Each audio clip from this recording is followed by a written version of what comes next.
Hello everyone, start from this video. I'm gonna make a few of them to talk about the PLC timer and counter instructions. But first, I'd like to start with a little bit of history. I'd like to talk about a very old way to do the timing function with pneumatic timer, right?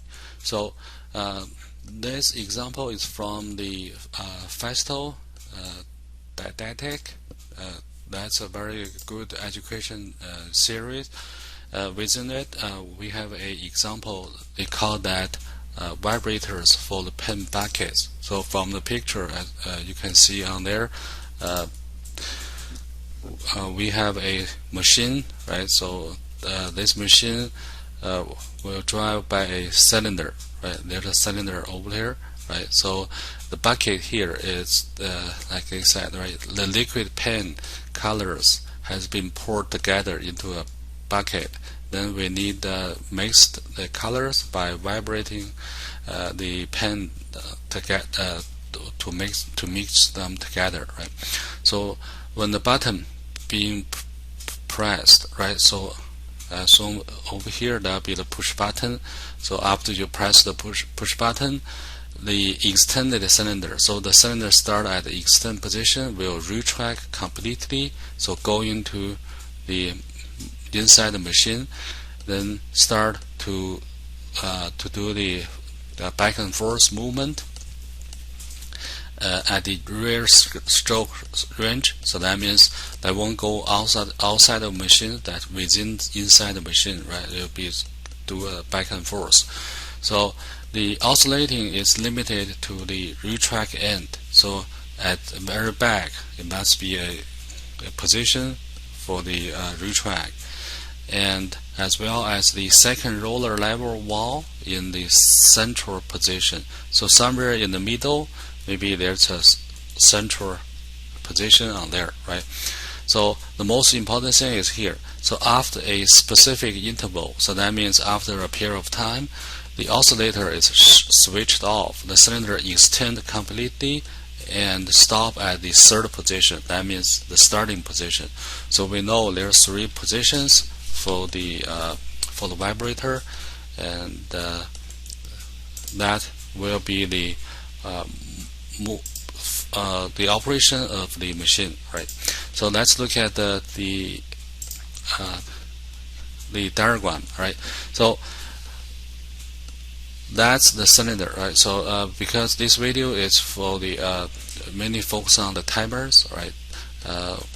I won't talk about too much about the pneumatic circuit, but a little bit in order for us to understand the timing function. All right. So that's the cylinder to move the bucket back and forth, right? So you can see on top there's three positions: 1.2, 1.3, 1.7, 1.9. So that correspond to the roller valve, right? So there are three of them. So 1.2 is at the retract position. 1.9 is at the fully extend position. The central position will be 1.7, and the double acting cylinder is controlled by a double pilot valve, right? So you have two pilots from each side.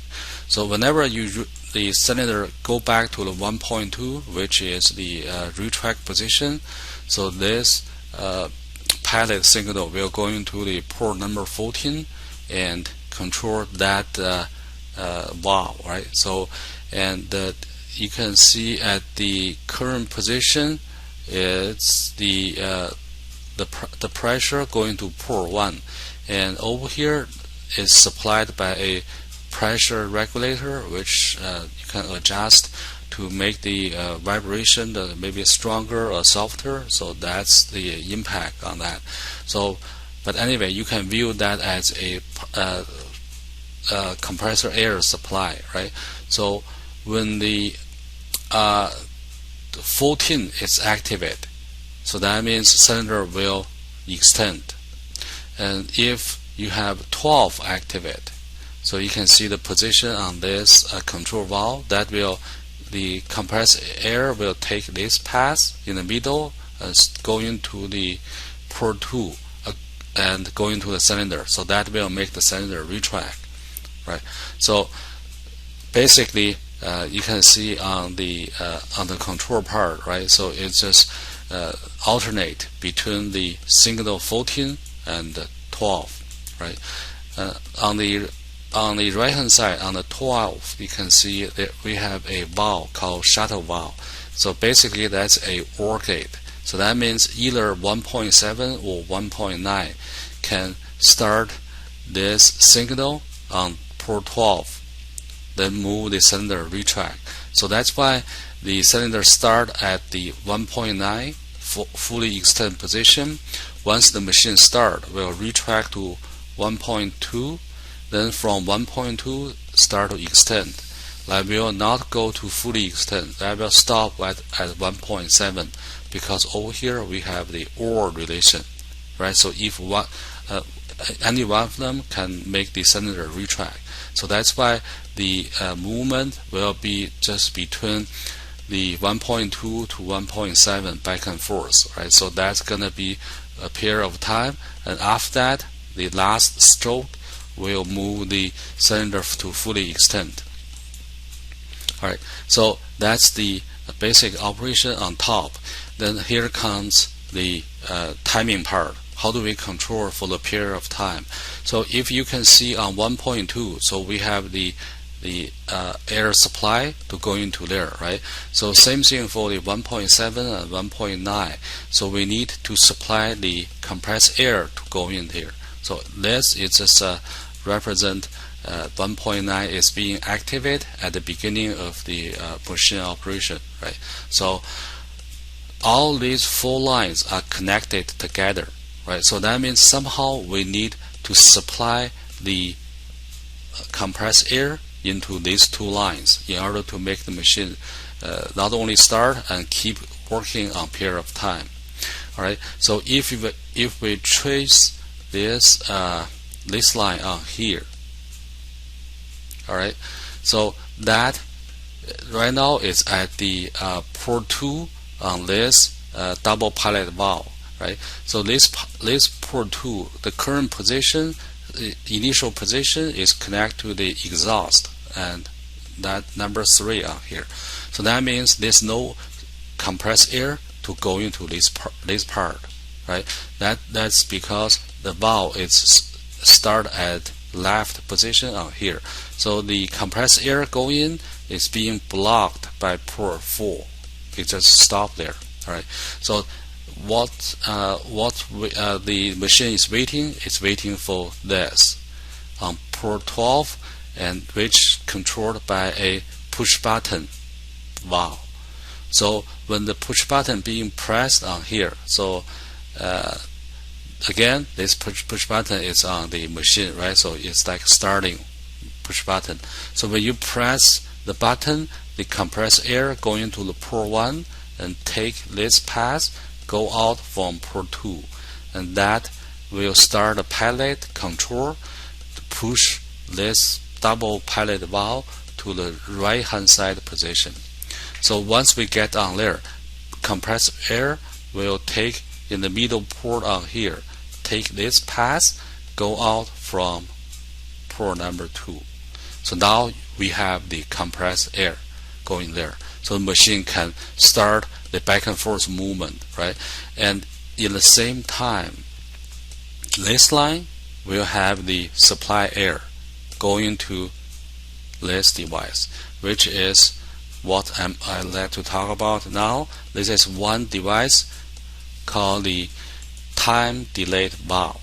So it has 3 basic components: one-way flow control, reservoir, or switching valve. 3 components. So that would be the flow control valve, and that would be the reservoir, right? So look at that. It's like a container or some. And you can just think that as a air bag, right? So then this is the switching valve to do the final movement on there, right? So I will talk about a little bit. Let me just clear that screen on here. So we talk about that, right? So the compressed air, after you press the button, right, the compressed air going into the port 12, going to there. So once compressor go into here, it has two different paths to go through this valve. But on here, this symbol represent on this direction, there's no way to go through. It's being blocked. So there's only one way to let the air to go through, which is on the top. On the top, the two, you can see this and this. That means a narrow path for the air, and then you have something to adjust to make that the opening wider or narrow, right? So the air pass from the top, then start to go into the reservoir, right? So that will start to build up the pressure. At the beginning, you can see this one doesn't have a lot of air inside, right? So, but once we press button, this air reservoir will be filled up, right? So once filled up, we will start to build up the pressure on here. So when the pressure build up high enough, we'll push this valve this way. But at the beginning, you can see here, right? The compressed air is being blocked here. There's nowhere to go. But after a period of time, this pressure build up will switch the valve to the left position, right? So then this port number 1 will take this path and go out from here, and then activate the port 14 on this one. So once port 14 activate, you can see on here it switch back here, it cut off the air supply, right? But before this happened, because we press the button on the valve here, this will continue to supply the air either this way and this way or this way, right? So only after the period of time finished, then this valve being pushed over, the supply air being cut off, right? So I'll clean up all the drawings. So now you can see this is a very old way, traditional way to set up a time delay. We just use a container to start to build up the air in order to make the push on the valve, and then we can change the status of the machine. All right. So I have the video so for the machine, so we can have a look. All right. So you can see on the let me see here. So you can see this will be the cylinder on here, right? So then all the three positions, the valve will be, this is 1.2, 1.7, 1.9. There's three different valves, right? To check the cylinder in three different positions, and those are the valve number 1, right? This will be the valve number 1.5, and this is the OR gate, and this the pressure regulator doesn't work very well, so that's why over here I use a one-way flow control valve, and that is the timer, the time delayed valve on here, and that's our push button to start the machine. Right? So let me clear that. Alright, so I'm going to start the video. Let's look at the motion on the machine. Alright, so that's the three position, and that's the circuit. I want you to have a look. Timer valve, and also that's so the button being pressed. So you can see that's the movement, and then if I adjust that, you see the screw over there, I adjust that, I screw in a little bit. So when I screw in a little bit, the path is going to be a little bit narrow, right? So then that will take a longer time to make the timer switch, right? So that's what you can see, that's what happened.